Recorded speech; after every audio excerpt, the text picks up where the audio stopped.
বলেই মাহিন চলে গেল। স্নেহা বোকা বনে চলে গেল। ও এসেছিল মাহিনের থেকে সাহায্য চাইতে, আর সেই চলে গেল ওকে রেখে। সাইদা বিছানায় থেকে নেমে বলল, দেখ, আমরা যে এখানে বসে আছি তার উপরে চলে গেল, কেমন লাগে? আয় তো। মেরাব কলেজে এসে কিছু কাজ করে তার বাবার কেবিনেই বসেছিল।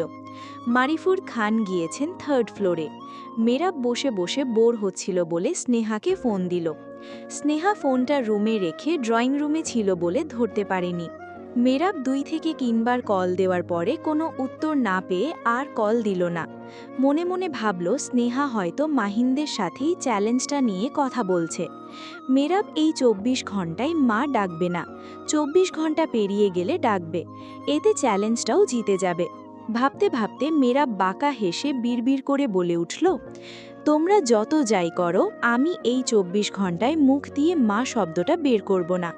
24 ঘন্টা চলে গেলে মা ডাকবো, সমস্যা নেই। আর মানুষটাকে অনেক কষ্ট দিয়েছি, তাকে এবার মা বলে ডাকতেই হবে, না হলে নিজের কাছে নিজেই ছোট হয়ে যাব। মেরাব একা একা বিড়বিড় করে কি যেন বলছে দেখে মারিফুল খান বললেন, কি ব্যাপার, ছেলে কি পাগল হয়ে গেল নাকি? মেরাব মস্করা করে বলে উঠল, যে বউ এনে দিয়েছ পাগলই হতে হবে। এই কথা বলে মেরাব মারিফুল খানের চেয়ারে থেকে উঠে দাঁড়ালো। মারিফুল খান হাত উঠিয়ে ওখানেই বসতে বলে নিজে ছেলের মুখোমুখি বসে বললেন, বউ নিজেই পছন্দ করে রেখেছিলে, আমরা শুধু বিষয়টা এগিয়ে দিয়েছি। তোমরা না থাকলে এত তাড়াতাড়ি পেতামও না। তবে এখন কি প্ল্যান? শ্বশুরবাড়ি যাবে না? ওরা যেতে বলছে তোমাদের সবাইকে। বাড়িতে গিয়ে বলছি, দেখি ওরা কি বলে। ঠিক আছে। এমন সময় স্নেহা কল দেয়। মেরাব কল রিসিভ করতেই স্নেহা বলল, আপনি কল দিয়েছিলেন, তখন নিচে ছিলাম, এখন রুমে এসে দেখলাম কল দিয়েছিলেন, কিছু হয়েছে? না, এমনিই কল দিয়েছিলাম। ও, কি করছেন? বসে আছি। তুমি নিশ্চয়ই দুলাভাইয়ের থেকে কুবুদ্ধি নিয়ে এলে। মানে? তোমাকে চ্যালেঞ্জে হারাতে দুলাভাইয়ের শরণাপন্ন হয়েছিলে না? স্নেহা মনে মনে বলল, এই লোকটা সব জানে কি করে, গণক নাকি? মেরাব বলল, তাহলে কুবুদ্ধি নিতে থাকো, কিচ্ছুটি করতে পারবে না, আমি ঘণ্টাখানেক পরে আসছি। ঠিক আছে, আর কিছু আনতে হবে? স্নেহা মেরাবকে দেরি করানোর জন্য বলল। বলেই মাহিন চলে গেল। স্নেহা বোকা বনে চলে গেল। ও এসেছিল মাহিনের থেকে সাহায্য চাইতে, আর সেই চলে গেল ওকে রেখে। সাইদা বিছানায় থেকে নেমে বলল, দেখ, আমরা যে এখানে বসে আছি তার উপরে চলে গেল, কেমন লাগে? আয় তো। মেরাব কলেজে এসে কিছু কাজ করে তার বাবার কেবিনেই বসেছিল। মারিফুর খান গিয়েছেন 3rd ফ্লোরে। মেরাব বসে বসে বোর হচ্ছিল বলে স্নেহাকে ফোন দিল। স্নেহা ফোনটা রুমে রেখে ড্রয়িং রুমে ছিল বলে ধরতে পারেনি। মেরাব 2 থেকে 3 বার কল দেওয়ার পরে কোনো উত্তর না পেয়ে আর কল দিল না। মনে মনে ভাবল স্নেহা হয়তো মাহিনদের সাথেই চ্যালেঞ্জটা নিয়ে কথা বলছে। মেরাব এই 24 ঘন্টায় মা ডাকবে না, 24 ঘন্টা পেরিয়ে গেলে ডাকবে। এতে চ্যালেঞ্জটাও জিতে যাবে। ভাবতে ভাবতে মেরাব বাঁকা হেসে বিড়বিড় করে বলে উঠল, তোমরা যত যাই করো, আমি এই 24 ঘন্টায় মুখ দিয়ে মা শব্দটা বের করব না। 24 ঘন্টা চলে গেলে মা ডাকবো, সমস্যা নেই। আর মানুষটাকে অনেক কষ্ট দিয়েছি, তাকে এবার মা বলে ডাকতেই হবে, না হলে নিজের কাছে নিজেই ছোট হয়ে যাব। মেরাব একা একা বিড়বিড় করে কি যেন বলছে দেখে মারিফুল খান বললেন, কি ব্যাপার, ছেলে কি পাগল হয়ে গেল নাকি? মেরাব মস্করা করে বলে উঠল, যে বউ এনে দিয়েছ পাগলই হতে হবে। এই কথা বলে মেরাব মারিফুল খানের চেয়ারে থেকে উঠে দাঁড়ালো। মারিফুল খান হাত উঠিয়ে ওখানেই বসতে বলে নিজে ছেলের মুখোমুখি বসে বললেন, বউ নিজেই পছন্দ করে রেখেছিলে, আমরা শুধু বিষয়টা এগিয়ে দিয়েছি। তোমরা না থাকলে এত তাড়াতাড়ি পেতামও না। তবে এখন কি প্ল্যান? শ্বশুরবাড়ি যাবে না? ওরা যেতে বলছে তোমাদের সবাইকে। বাড়িতে গিয়ে বলছি, দেখি ওরা কি বলে। ঠিক আছে। এমন সময় স্নেহা কল দেয়। মেরাব কল রিসিভ করতেই স্নেহা বলল, আপনি কল দিয়েছিলেন, তখন নিচে ছিলাম, এখন রুমে এসে দেখলাম কল দিয়েছিলেন, কিছু হয়েছে? না, এমনিই কল দিয়েছিলাম। ও, কি করছেন? বসে আছি। তুমি নিশ্চয়ই দুলাভাইয়ের থেকে কুবুদ্ধি নিয়ে এলে। মানে? তোমাকে চ্যালেঞ্জে হারাতে দুলাভাইয়ের শরণাপন্ন হয়েছিলে না? স্নেহা মনে মনে বলল, এই লোকটা সব জানে কি করে, গণক নাকি? মেরাব বলল, তাহলে কুবুদ্ধি নিতে থাকো, কিচ্ছুটি করতে পারবে না, আমি ঘণ্টাখানেক পরে আসছি। ঠিক আছে, আর কিছু আনতে হবে? স্নেহা মেরাবকে দেরি করানোর জন্য বলল, আনতে হবে। কি বলো? আমার জন্য একটা শাড়ি আনবেন। মেরাব কপাল কুঁচকে বলল, শাড়ি? আরও কিছু? না, তবে শাড়িটা যেন পছন্দ হয় এই রকম দেখে আনবেন। যদি পছন্দ না হয় তাহলে আবার পাঠাবো শাড়ি কিনতে। ঠিক আছে। মেরাব ফোন কেটে দিল। কেবিনে আরেকজন টিচার এলো, নাম অনিকা। সেও ইংলিশ টিচার, বয়স বেশি না, মেরাবদের সমবয়সী। সবার সাথে বন্ডিং ভালো, শুধু মেরাবের সাথে ভালো নয়। মেরাব এর থেকে একটু দূরেই থাকে। মেরাবও যেহেতু ইংলিশ টিচার, সেক্ষেত্রে সে কথা বলতে এসেছে। মারিফুল খান বললেন, অনিকা কেমন আছো? স্যার ভালো, আপনি কেমন আছেন? ভালো। তো কোনো প্রবলেম হয়েছে নাকি? না স্যার, আমি ইংলিশ সাবজেক্টটা নিয়ে মেরাব স্যারের সাথে কিছু কথা বলতে এসেছি। ও শিওর, কথা বলো মেরাবের সাথে। মেরাব সেদিকে তাকিয়ে বলল, জি বলুন। সামনে ফার্স্ট ইয়ারের পরীক্ষার প্রশ্নটা আপনি করবেন নাকি আমি? আমার মনে হয় দুজনে মিলে করাটাই বেস্ট হবে। ঠিক বলছেন, সময়ও তো বেশি নেই, তাড়াতাড়ি রেডি করতে হবে। আনিতা ম্যাম কথা বলে চলে গেল।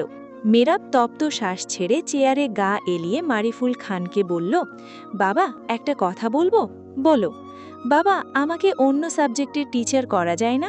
মারিফুল খান গম্ভীর গলায় বললেন, কেন, কি হয়েছে?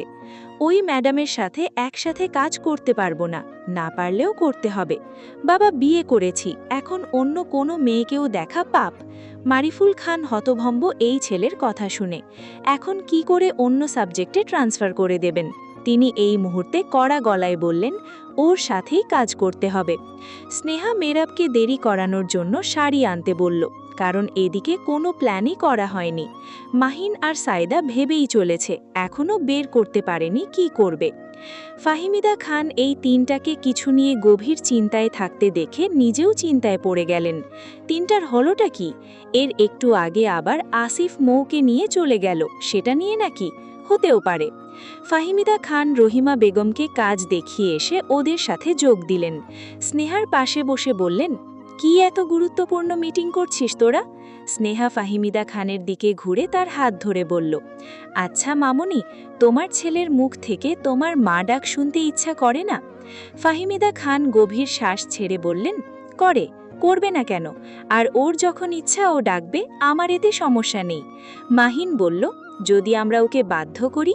এই না, ও যখন ইচ্ছা তখন ডাকবে, ওকে জোর করার কোনো দরকার নেই। মাহিন বলল, নেই বললে তো হবে না, আমরা ওকে ডাকাবই। ফাহিমিদা খান বললেন, যা ইচ্ছা তাই করো, তবে এতে যেন ও রেগে না যায়। এদিকে মেরাবের কেমন একটা লাগছে, না জানি ওরা বাড়িতে কি ষড়যন্ত্র করছে। বাড়িতে থাকলে ওদের একসাথে কথা বলার চান্সই দিত না, সব ভেস্তে গিয়েছে এই কলেজে এসে। এখন একটাই পথ, স্নেহাকে একটু পরপর কল দিয়ে ওকে অন্যমনস্ক করে দেওয়া। মেরাব স্নেহাকে কল দিল। স্নেহা সবার সাথে কথা বলা ছেড়ে উঠে অন্য জায়গায় চলে এলো। এরপরে কল রিসিভ করে বলল, হ্যাঁ বলুন। মেরাব বলল, কি বলবো? তাহলে কল দিলেন যে? কেন, আমি কি দিতে পারি না? না। কেন? স্নেহা ঝাড়ি মেরে বলে উঠল, কলেজে কাজে গিয়েছেন, এতবার কল দিচ্ছেন কেন? কাজ করুন। মেরাব নাটকীয় ভঙ্গিতে বলে উঠল, কাজ করতেই তো গিয়েছিলাম। এর মধ্যে অনিকা ম্যামকে তো চেনই, কেমন সেধে সেধে কথা বলে। উনি এসে কথা বলছে বারবার, তাই তো তোমায় ফোন করলাম। আনিকা ম্যামের কথা শুনে রেগে গিয়ে স্নেহা বলল, বাড়ি চলে আসুন, কলেজে যেতে হবে না। মেরাব মুখ টিপে হেসে বলল, তাহলে খাবো কি বউ? বড় মামা খাওয়াবে, চলে আসুন। সত্যি চলে আসবো? তাড়াতাড়ি আসুন। সিরিয়াসলি আসবো? মেরাব যেন এই কথা শোনারই অপেক্ষায় ছিল। ভালোই হয়েছে, এখন বাড়ি ফিরে ওদের একটা প্ল্যানও করতে দেবে না। মেরাব চাইছে দিনটা ভালোই যাক, রাতে বোঝাবে। মেরাব বাড়ি ফিরে এলে মাহিন ওকে দেখা মাত্রই বলে উঠল, কি ব্যাপার ভাই, চলে এলে এত আগে? বউ থাকতে দিল না, চলে আসতে বলল। মাহিন পেছনে ফিরে স্নেহার দিকে তাকালো। স্নেহা মেরাবকে বাড়ি আসতে বলে মাহিনের সব প্ল্যান ভেস্তে করে দিল। মাহিন বিড়বিড় করে বকতে বকতে সাইদার কাছে এসে বসল, আর মেরাব স্নেহাকে ডেকে ওপরে চলে গেল। আজ বিকেল পেরিয়ে সন্ধে এসে এলো, তবুও মেরাব বিছানা ছেড়ে উঠল না। স্নেহা রুমে এসে মেরাবের পাশে বসল। প্রতিদিন আগে উঠে আসরের নামাজ পড়ে, আজকে উঠছে না বলে স্নেহার কপালে চিন্তার ভাঁজ পড়ল। মেরাবের দিকে গভীর দৃষ্টিতে তাকালো। মেরাবের মুখটা কেমন মলিন লাগছে। স্নেহা মেরাবের কপালে হাত রাখল। কপালটা জ্বরে পুড়ে উঠছে। শরীরে হাত দিলে বুঝতে পারে শরীরও জ্বরে পুড়ে উঠছে। মেরাবের প্রচণ্ড জ্বর এসেছে, তাই উঠছে না।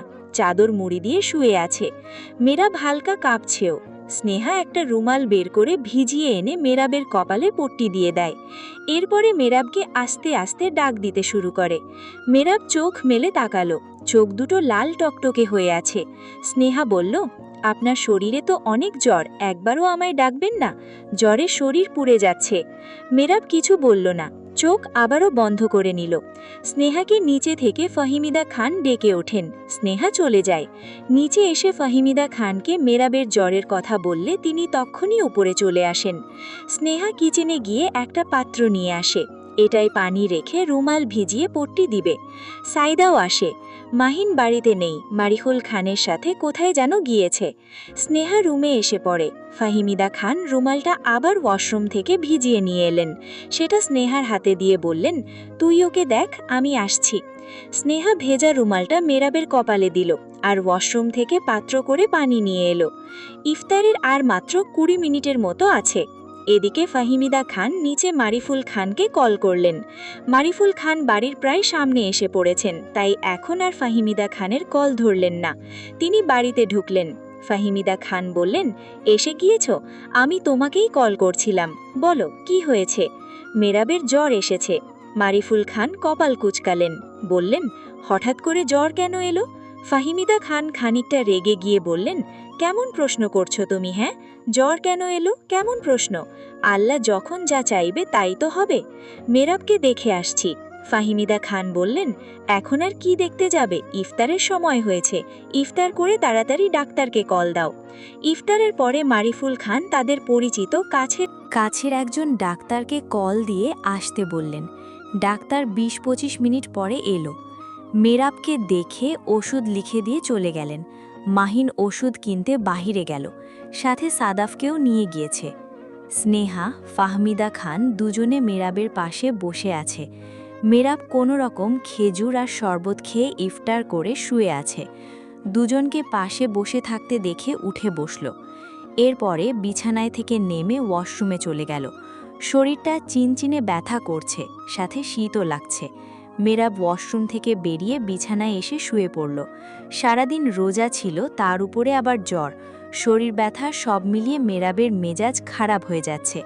এর মিনিট 2 পরে মেরাব দুজনকে উদ্দেশ্য করে বলল, সামান্য জ্বরই তো এসেছে, তোমরা তো উতালা হয়ে গিয়েছ কেন?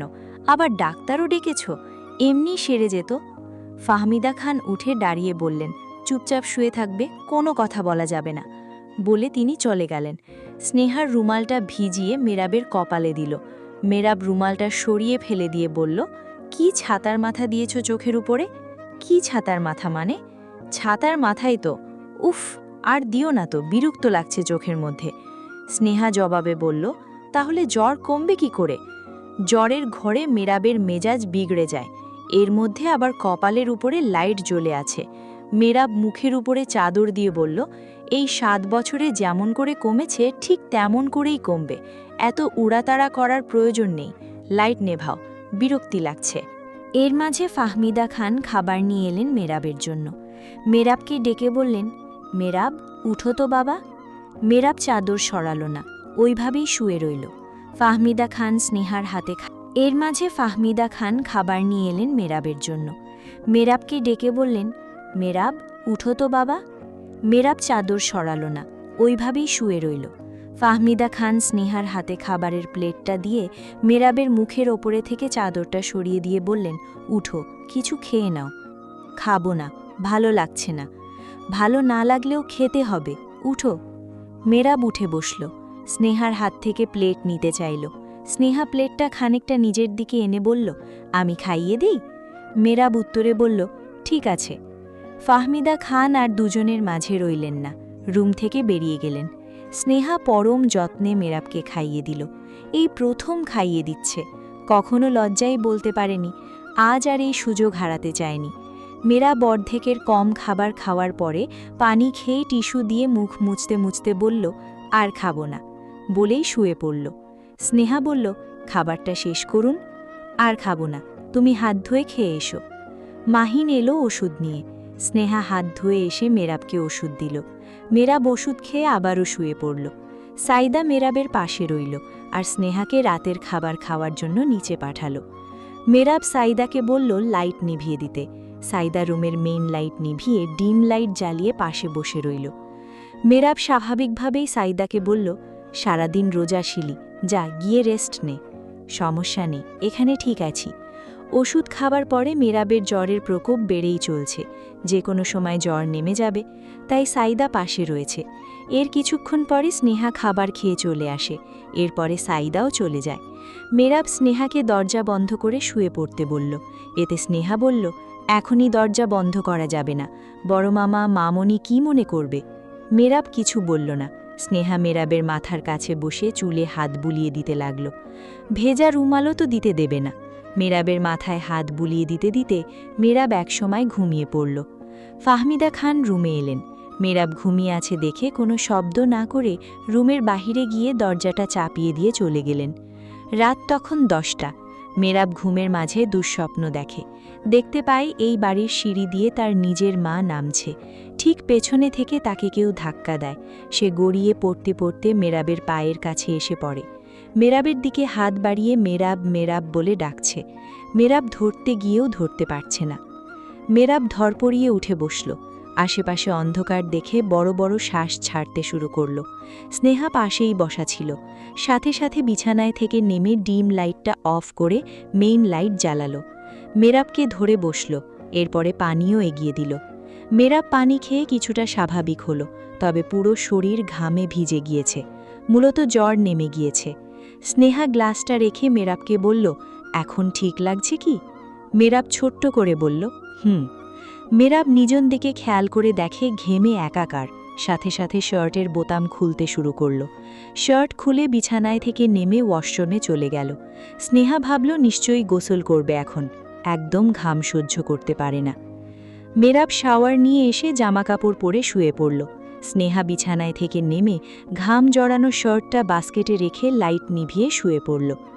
পরদিন, তারিখ 13-3-2026, শুক্রবার। আজ মেরাবের জন্মদিন। সকাল 10:30। মেরাব সেহরি খেয়ে ঘুমিয়েছে আর ওঠেনি। জ্বরের মধ্যেও রোজা রেখেছে। স্নেহা মাত্র রুম থেকে বেরিয়ে মাহিন আর সাইদার সাথে কথা বলছে। ওরা কোনো প্ল্যানই করতে পারল না মেরাবের জ্বরের জন্য। যাই হোক, মেরাব যেন সুস্থ হয় এটাই চায় সবাই। এদিকে মেরাব ঘুম থেকে উঠে দেখল পাশে ফাহমিদা খান বসে আছেন। আজ আবার মেরাবের জন্মদিন। রাতে এটা নিয়েই ফাহমিদা খান আর মারুফুল খান কথা বলছিলেন। তাদের ছেলে কত বছর পরে এই দিনে বাড়িতে, ভাবতেই খুশি লাগছে। তাদের আবার মন খারাপ মেরাবের জ্বর বলে। মেরাব জেগে গিয়েও ঘুমের ভান করে শুয়ে রইল। ফাহমিদা খান মেরাবের দিকে তাকিয়ে কান্নাজড়িত গলায় বললেন, হ্যাপি বার্থডে বাবা। 7টা বছর ধরে এই দিনটায় তোমাকে বাড়িতে পাই না, বলতেও পারিনি যে ফিরে এসো, তবে এবার রয়েছ, অনেক অনেক খুশি। বলে মেরাবের কপালে ছোট্ট করে চুমু খেলেন। মেরাব জেগে যাওয়ার ভয়ে সাথে সাথে চোখ মুছে সামনের দিকে ঘুরলেন। মেরাব চোখ পিটপিট করে তাকালো। পাশে থেকে ফোনটা নিয়ে দেখল 11টা বাজে। পরক্ষণে মনে পড়ল চ্যালেঞ্জের সময়ও শেষ। মেরাব ফোনটা রেখে ভাবতে লাগল মা বলে ডাক দেবে কি দেবে না। অতশত ভাবাভাবির পরে মেরাব ইতস্তত গলায় ডাক দিল, মা। ফাহমিদা খানকে পেছনে থেকে মেরাব প্রথম মা বলে ডাকল, মা। ফাহমিদা খান তড়িৎ চোখে পেছনে ফিরে মেরাবের দিকে তাকালো। মনে মনে ভাবল এটা হয়তো তার মনের ভুল। মেরাব উঠে বসে আবারও ডাক দিল, মা। ফাহমিদা খান পেছনে ফিরে ভালো করে বসলেন। মনে মনে আওড়ালেন মেরাব মনে হয় জ্বরের ঘোরে তাকে ডাকছে। মেরাব ইতস্তত দালায় আবারও ডাকল, মা বলে ডেকেছি, শুনতে পাচ্ছ না? ফাহমিদা খান মেরাবের কপালে গলায় হাত রাখলেন, দেখলেন জ্বর আছে কিনা, কিন্তু মেরাবের শরীর ঠান্ডা। ফাহমিদা খান হাত বাড়িয়ে দিয়ে বললেন, চিমটি কাটো তো বাবা। মেরাব বুঝতে পারল ফাহমিদা খান এখনও বিশ্বাস করতে পারছে না, আর বিশ্বাস না করাই স্বাভাবিক। মেরাব হেসে ফাহমিদা খানের হাতে চিমটি কেটে বলল, আমি সত্যিই তোমাকে মা বলে ডেকেছি। ফাহমিদা খান প্রায় কেঁদে দেওয়ার অবস্থায়।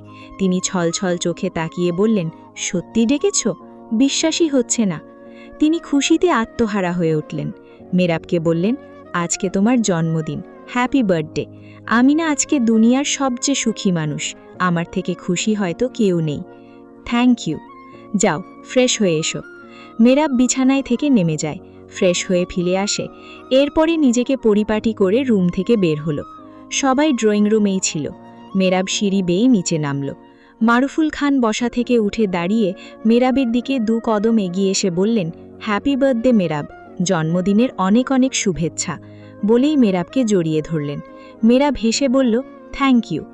এর সাথে সাথে মাহিন, সাইদা আর সাদা ফেসে উইশ করে। স্নেহা একটু দূরে দাঁড়ায়, ওর এই নিয়ে মাথা ব্যথা নেই, ও যা উইশ করার আগেই করে দিয়েছে। আর সবার মাঝে এমন ভাব নিল যেন ও জানেই না যে আজ মেরাবের বার্থডে। আরফুল খান আর সাহারা খানও এসে মেরাবকে উইশ করলেন। মাহিন মেরাবকে একটু দূরে নিয়ে গিয়ে কানে কানে বলল, কি ব্যাপার ভাই, তোমার বউ এসে উইশ করল না কেন?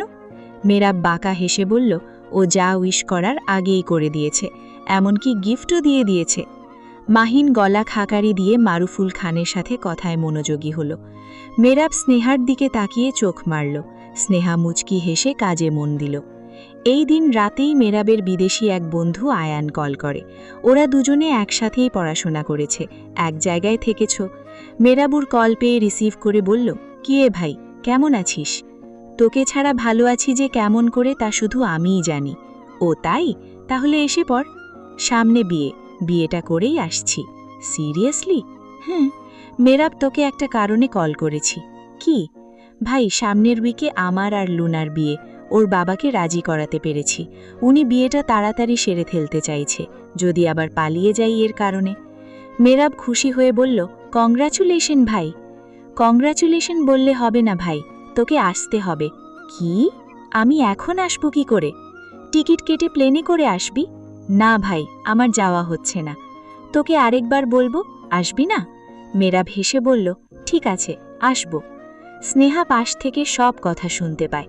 মেরাব চলে যাবে এই কথাটা শুনতেই যেন বুকের ভিতরে মোচড় দিয়ে উঠল। মেরাব ফোন রেখে স্নেহাকে বলল, স্নেহা, আমার বেস্ট ফ্রেন্ডের বিয়ে, আমাকে যেতে বলেছে মানে যেতে হবে। স্নেহা থমথমে গলায় বলল, ঠিক আছে। আর কতদিন থাকবেন? 1 সপ্তাহ।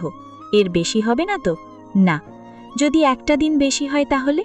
হবে না বউ, আমি একটা সপ্তাহই টেনে টুনে থাকব। আর আমার কি তোমাকে ছাড়া ভালো লাগবে বলো? স্নেহা অভিমান ভরা কণ্ঠে বলে উঠল, বুঝেছি, আর বলতে হবে না। এর 2 দিন পরেই মেরাব টিকিট বুক করে চলে গেল। স্নেহা এই ফাঁকে তার বাবার বাসায় চলে গেল। অনেক দিন যায়নি, আর মেরাবও বাড়িতে নেই। সেখানে স্নেহা একা বাড়িতে থাকলে ওর মন খারাপ হবে বলে সবাই জোর করেই পাঠিয়ে দিয়েছে ঘুরে আসার জন্য। আয়ানের বিয়ে হলো বিদেশি কালচারে। বিয়েটা ভালোই হয়ে গেলে মেরাব আর রইল না, টিকিট বুক করে চলে এলো। এয়ারপোর্টে নিতে গেলেন মারুফুল খান। এদিকে স্নেহাও সকাল সকাল খান বাড়িতে চলে এলো। রাতে মেরাবের সাথে লাস্ট কথা হয়েছে, এরপরে আর হয়নি। স্নেহাও আর কল দেয়নি। মেরাব আসার খুশিতে রান্নাবান্না করছে। মেরাবের বাড়িতে ফিরতে তাও সন্ধে হবে। মারুফুল খান 2 ঘন্টা অপেক্ষা করার পরে মেরাবকে দেখতে পেলেন না। আবহাওয়া খারাপ থাকার কারণে প্লেন কিছুটা সময় পরে ছেড়েছে। মেরাব এয়ারপোর্ট থেকে বেরিয়ে মারুফুল খানের সাথে চলে এলো পার্কিং জোনে। ড্রাইভার ড্রাইভ করতে উঠতে নিলে মেরাব বলে সে ড্রাইভ করবে। এরপরে মেরাবই ড্রাইভ করতে উঠে বসল। মারুফুল খান তার পাশে বসলেন। আজ বিকেল পেরিয়ে সন্ধে হয়ে এলো, তবুও ওদের কারোর আসার নাম নেই। সাদাফ, স্নেহা এক একজনকে একের পরে এক কল দিয়ে যাচ্ছে, কিন্তু কেউ ধরছে না। সন্ধে 7টার সময় মারুফুল খান আরফুল খানের ফোনে কল করলেন। সবাই ড্রয়িং রুমেই বসেছিল। আরফুল খান কল রিসিভ করে বললেন, এই তোরা কই রে, আসবি না নাকি? সবাই কত টেনশন করছে, ফোন ধরছিলি না কেন? মারুফুল খান থমথমে গলায় বলে উঠলেন, একটু ঝামেলায় পড়েছি। কি ঝামেলা? এয়ারপোর্ট থেকে আসার সময় গাড়ি অ্যাক্সিডেন্ট হয়েছে। কি? কি করে অ্যাক্সিডেন্ট হলো? ড্রাইভার ড্রাইভ করার সময় বুঝতে পারেনি রে। মারুফুল খান মেরাবের কথাটা লুকিয়ে রাখতে চাইলেন। তিনি দোষটা সম্পূর্ণ ড্রাইভারের ওপরে দিলেন। এখন এই মুহূর্তে মেরাবের কথাটা না জানানোই উত্তম। আরফুল খান জিজ্ঞাসা করলেন, তোরা ঠিক আছিস তো? আমরা কোনোরকম আছি, তবে মেরাব মাথায় ব্যথা পেয়েছে। আসছি আমি। ঠিক আছে। আরফুল খান কলটা কেটে দিকেই ফাহমিদা খান উদ্বিগ্ন গলায় বললেন, কি হয়েছে ভাই? ওরা আসার সময় নাকি ড্রাইভার তাল হারিয়ে গাড়িটা অ্যাক্সিডেন্ট করে ফেলেছে। ফাহমিদা খান বললেন, সবাই ঠিক আছে তো?